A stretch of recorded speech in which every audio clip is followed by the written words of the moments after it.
امام اہل سنت مقال العرفاء میں لکھتے ہیں، اس کا مفہوم پیش کروں کہ سلطان العارفین حضرت سیدنا بایزید بسطامی رحمت اللہ علیہ دونوں گھٹنوں کو زمین پہ رکھ کر آسمان کی طرف دیکھ رہے ہیں اور آپ کی آنکھ سے خون کے آنسو نکل رہے ہیں۔ خون کے آنسوؤں کی مثال آپ نے اور ہم نے سنی ہوگی، لیکن کبھی خون کے آنسو آپ نے دیکھا نہیں۔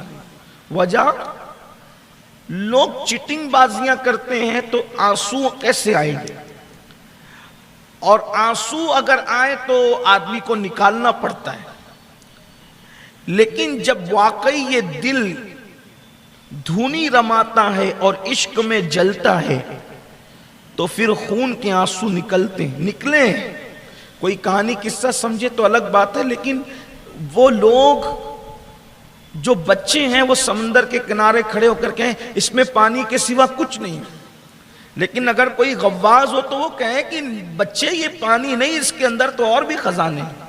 لیکن اگر کوئی جوہر شناس ہو تو پھر وہ کہے کہ اس کے اندر صدف بھی، اور صدف کے اندر پھر اس کے شکم میں موتی بھی۔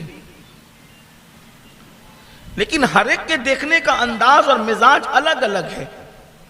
تو سلطان العارفین بایزید بسطامی رحمت اللہ علیہ، سلطان العارفین بایزید کون ہے؟ بایزید اس بزرگ کا نام ہے جن کے بارے میں سید الطائفہ طاؤس العلماء حضرت سیدنا جنید بغدادی فرماتے ہیں کہ جو مقام اللہ نے جبریل کو فرشتوں میں عطا کیا ہے، ولیوں میں وہ مقام اللہ نے سلطان العارفین بایزید بسطامی کو عطا کیا۔ کچھ لوگ ان کے نام سے دھوکہ کھاتے ہیں، کہتے ہیں کہ یہ بایزید کیوں؟ تو دراصل بایزید ایک اصطلاح ہے، اور اس اصطلاح کے اندر خوبصورت انسان کو بایزید کہا جائے۔ یہ یزید کے ابا کے معنی میں نہیں، اس لیے کہ ایک لفظ کے کئی معنی ہوتے ہیں۔ جیسے میاں کا ایک معنی ہوتا ہے بزرگ کے، میاں کا ایک معنی ہوتا ہے بوڑھے کے، میاں کا ایک معنی ہوتا ہے بدکاری کے دلال کے، تو معنی الگ الگ۔ اسی طرح خواجہ کے بھی الگ الگ معنی ہوتے ہیں۔ تو مگر چونکہ علم بغیر کنارے کا سمندر ہے، جو صرف دو چار اوراق لے کر کے بیٹھے گا وہ لکیر کا فقیر ہوگا، لیکن چونکہ یہ سلسلہ ہے اہل سنت و جماعت کے پاس، علم کا ایک سلسلہ ہے جو صفا کے چبوترے سے شروع ہوتا اور یہاں ختم ہوتا ہے، اور یہ سلسلہ بھی آگے اور چلتا رہے، یہ کڑیاں در کڑیاں ملی ہوئی ہے۔ تو یہاں یہ بایزید یزید کے ابا کے معنی میں نہیں، بلکہ خوبصورت جوان کے معنی میں۔ آپ اس کو جا کر کے لغت میں تلاش کریں تو آپ کو پتہ چلے گا۔ تو عرض کیا کر رہا تھا کہ ان کا اصل نام تیفور ہے، اصل نام ان کا تیفور ہے، اور بہت خوبصورت تھے، اس لیے ان کو ابا یزید بھی کہا گیا، بایزید بھی کہا گیا۔ تو گھٹنے زمین پہ رکھ کر آسمان کی طرف دیکھ رہے ہیں اور خون کے آنسو رو رہے ہیں۔ ایک مرید آتا ہے، مرید دیکھ کر کے کہتا ہے حضور آپ رو رہے ہیں، رونے کی وجہ کیا ہے؟ اور وہ بھی خون کے آنسو رو رہے ہیں۔ تو سلطان العارفین بایزید بسطامی فرماتے ہیں بیٹا 2 قدم میں عرش پر گیا تھا۔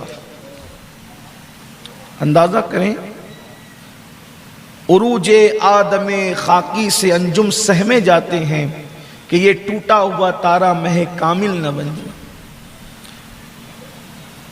ہمارے ملک نے چندریان کو،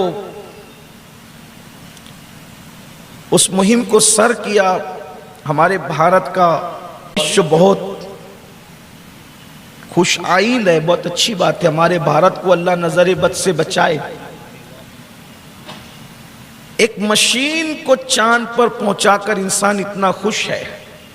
محمد الرسول اللہ کے غلاموں کی شان یہ ہے کہ وہ چاند کے اوپر بھی گئے، اور وہ بھی 2 قدم میں گئے۔ آپ پتہ کریں کہ حضور کی غلامی کہاں پہنچاتی ہے انسان،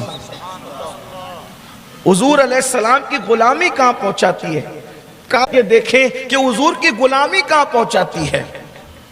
مشین کو پہنچا کر آدمی خوش ہے چاند پر، لیکن جسے رسول اللہ کی نالین کی خاک کی خیرات مل گئی، اس بایزید کو مرتبہ یہ ملا کہ کہتے ہیں کہ 2 قدم میں عرش پر گئے،